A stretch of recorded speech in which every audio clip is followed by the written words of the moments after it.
Beyond Science, Conversations with Arthur M. Young.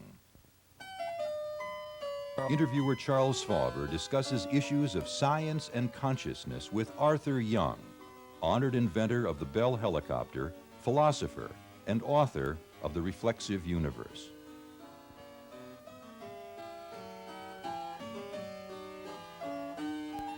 Today, mathematics and the real world, a look at number, infinity, and other questions of mathematics. Hello, Arthur. Today we're going to talk about mathematics, and we'll try and keep it as simple as we can, as I know a lot of people are challenged by the concept of mathematics seems somewhat scary. Do you have any thoughts about why that is? Well, beginning of this century, prominent mathematician Felix Klein wrote a book called Elementary Mathematics from the Advanced Point of View. Mm-hmm. And he took up these things like counting, things that were very simple, and made them very complicated. Uh-huh. I'd like to reverse that and talk about advanced mathematics from the elementary point of view. I'd like that. In fact, what's called higher mathematics, fascinating, it's essentially philosophy, but it comes right down to common sense, the layman's point of view. It cuts off all this fancy gobbledygook and gets right down to basics. One of these is the definition of number. Peano, who worked on the subject and came up with the currently accepted definition of number, said that you need two undefined terms, the concept of one and the concept of successor. And with this you can define any number. One plus its successor applied sufficiently number of times gives you the number. To me, this misses the whole notion of number. Remember Alice in Wonderland, somebody says, what's one and one and one and one and one? And Alice says, oh, I forgot to count. Well, so what's the difference between counting and number in that definition? You add the successor n times and you get the number n plus 1.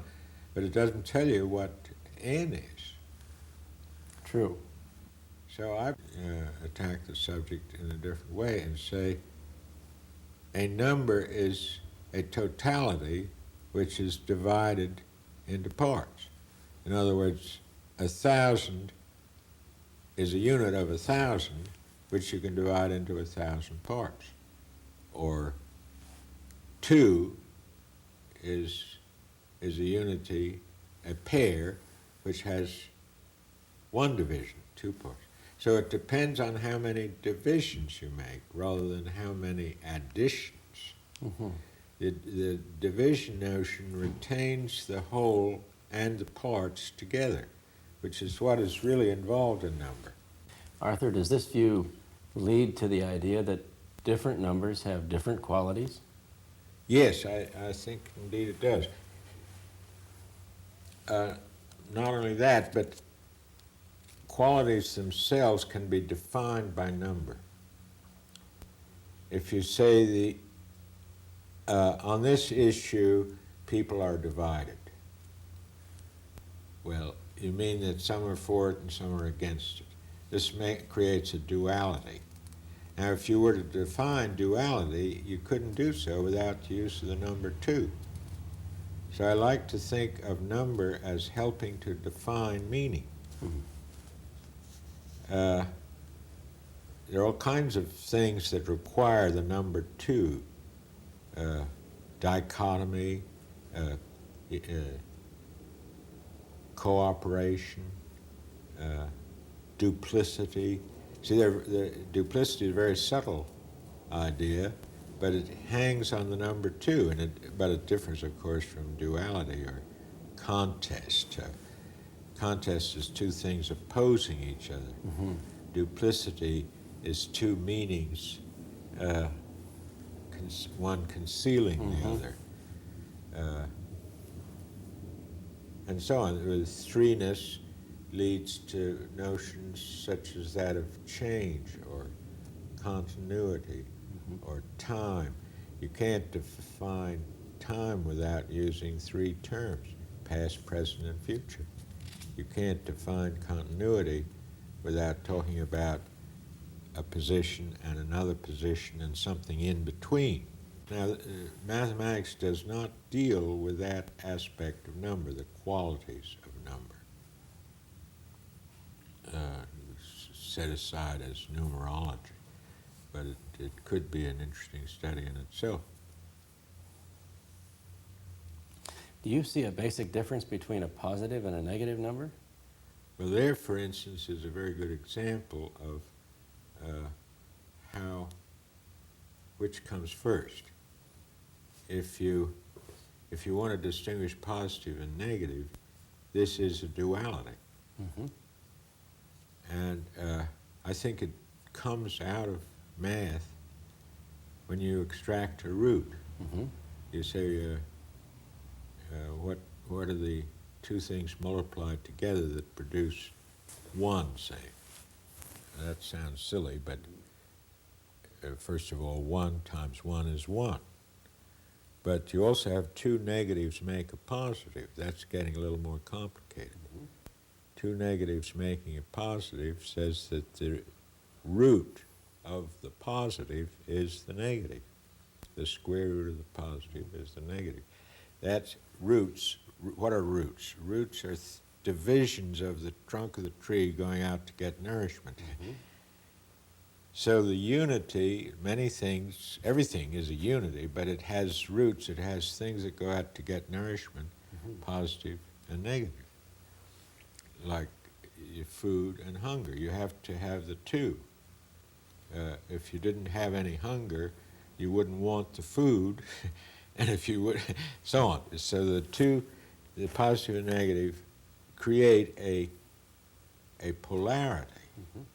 And I think it's very important that it be recognized that you can create dimension out of mathematics in this way. That is to say, when you take the roots of unity, you get this tension, plus and minus. That's the beginning of dimension. That's never been recognized, and it's a very fundamental thing. Its importance is such that it takes mathematics off the pedestal of total abstraction, where it tends to like to be. You think of the ideal world of mathematics, and this has nothing to do with actuality. Bertrand Russell has made the famous quip that mathematicians don't know what they're talking about and don't know whether what they say is true. This is a way of sort of hiding themselves from responsibility, in effect. Mm-hmm. Now, it was a very seductive statement. It's caught on, and mathematicians like to think of themselves as independent of whether it's true or not. They go ahead and do these. I think they're losing something that way. And it emerges in this notion that from mathematics you can get the concept of dimension. Well, dimension is a characteristic of the real world. So if in mathematics are the roots of the real world, you can't say it's off on a tower someplace by itself.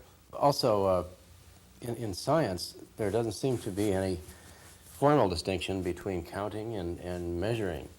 I wonder if you see a difference between them. Well, this is based on what I've said, because in order to measure, you have to have dimensions. Mm-hmm. You say that is 1.5 feet long, plus a little bit, or a hair over, or 1.5 inches, or 1 2/3 inch. Well, in other words, measuring, your ruler isn't going to necessarily be commensurate with the length that you're dealing. In other words, you have to use fractions. Mm-hmm. And that creates another kind of number for the mathematician. But the point is that there's, as you pointed out, a very essential difference between the counting and the measuring. When you're measuring something, you're using an arbitrary criterion. Mm-hmm. Even if I could make the window exactly 3 feet, then if you want to measure it in centimeters to conform to recent government specifications, it's going to come out an odd number of centimeters. Mm-hmm. But the feet were just as arbitrary as the centimeters. Mm-hmm. Things don't naturally come in units of a foot. Right. But they do come in holes. Mm-hmm. Persons come in holes, babies come in holes, trees, any entities that we can call living, and if we trace it back, we could find molecules come in holes and atoms come in holes. So there's a basic, something important about holes that's not present in the parts thereof. But from the point of view of science, it really doesn't make much difference whether you're dealing with holes or parts. You're measuring things. Mm-hmm. Arthur, isn't this a similar distinction to the one between separateness and continuum?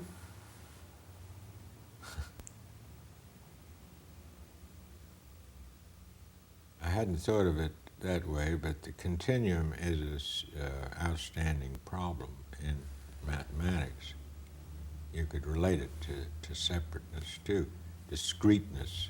Mm-hmm. This does take me into more what's called advanced mathematics. Mm-hmm. But if I hadn't said it was advanced mathematics, no one would have been scared of it. Right. You think we can handle it? Well, I want you to keep your integrity as a person and don't get swayed by the necessity to be different just because you're dealing with mathematics. Good point. Let me tell you the story as it is told in the books. The concept of the continuum came up in connection with infinity. Mm-hmm.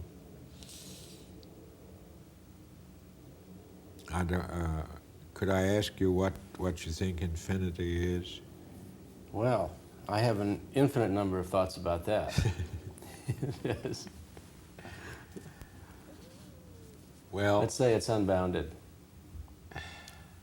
I asked my wife, Ruth, you see, this is a very, very difficult problem in mathematics. Mm-hmm. I asked Ruth, and she said, but infinity is not a number.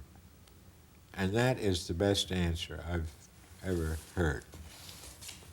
Numbers are limited then. Yes.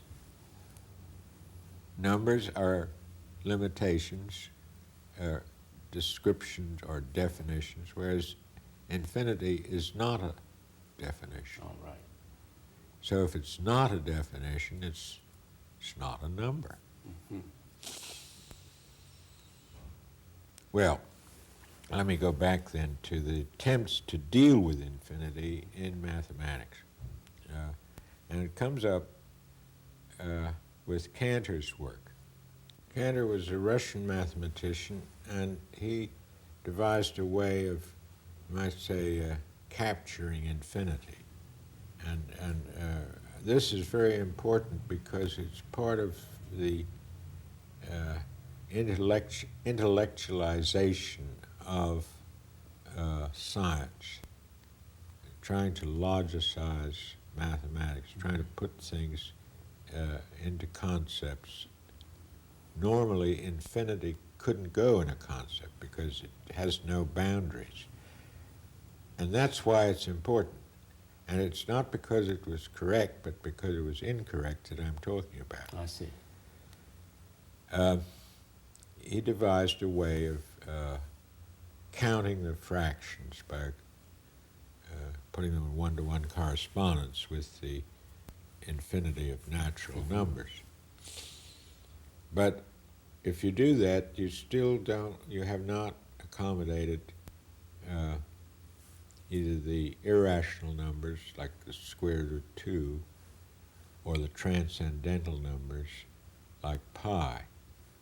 And he later expanded his method to include the irrationals. But in no case could he include these gaps between the numbers, which you would have if you were put them on a line.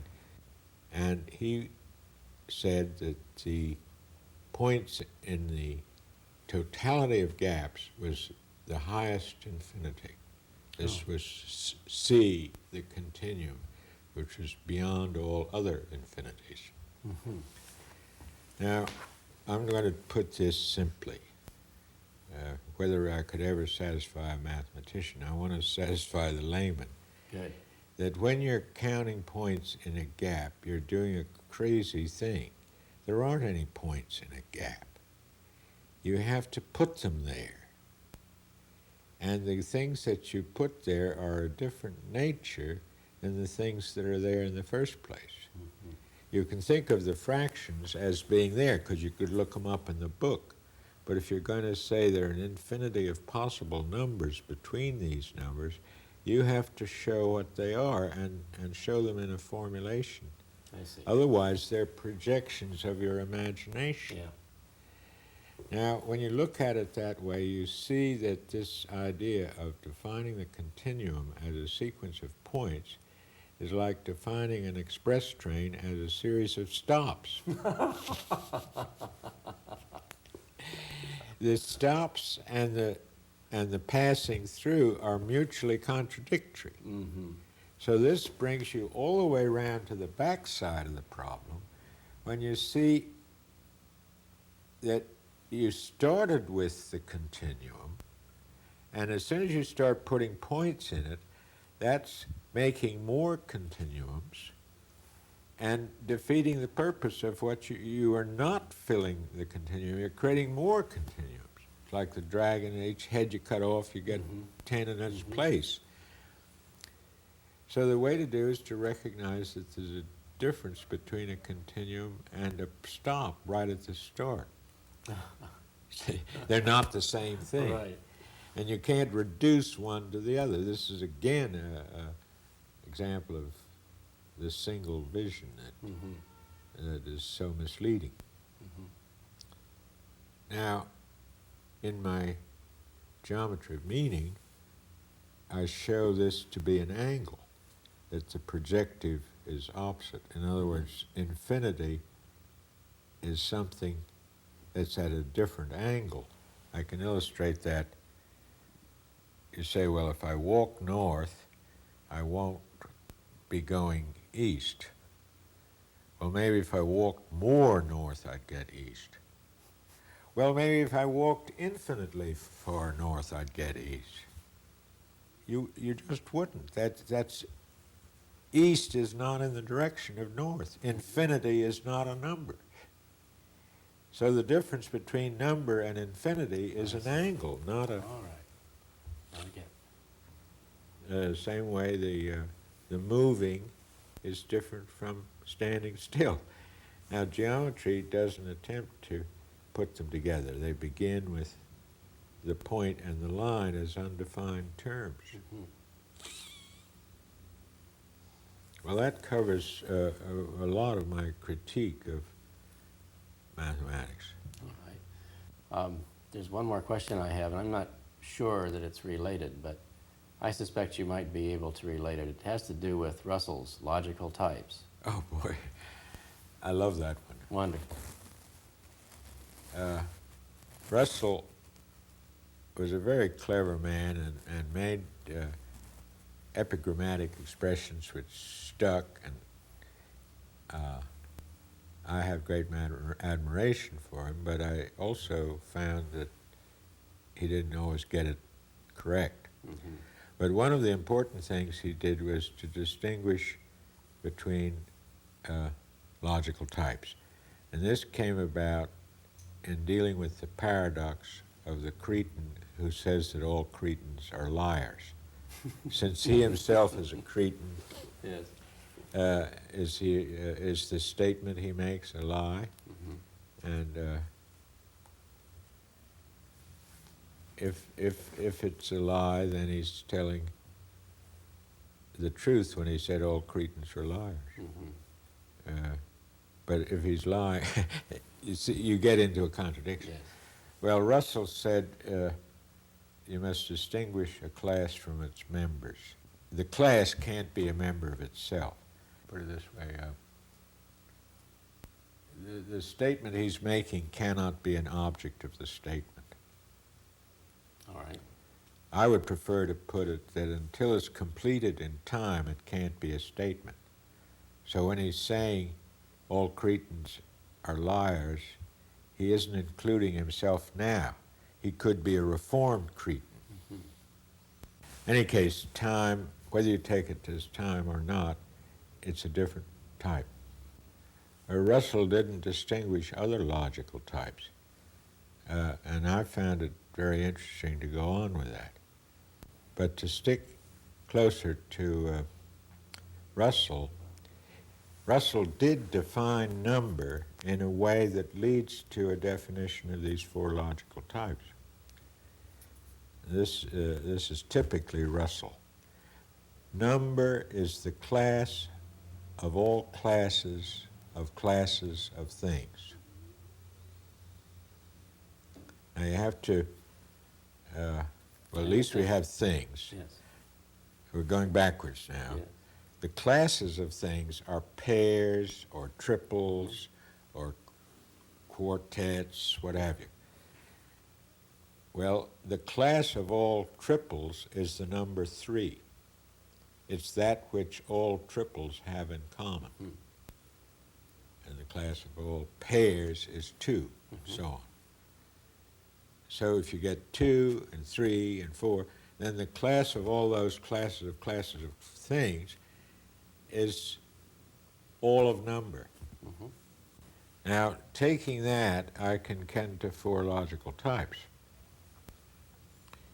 A pair is a generality, like as a class, well, it's a class with membership. A triple is a class with 3 members. But the quality of triplicity is the number 3. That's a different logical type from the class. And all qualities together would be the universe, the totality. So using that scheme, I can go back and complete the scheme of logical types by adding 2 more to the ones that he set up. That is the distinction between a class and its members.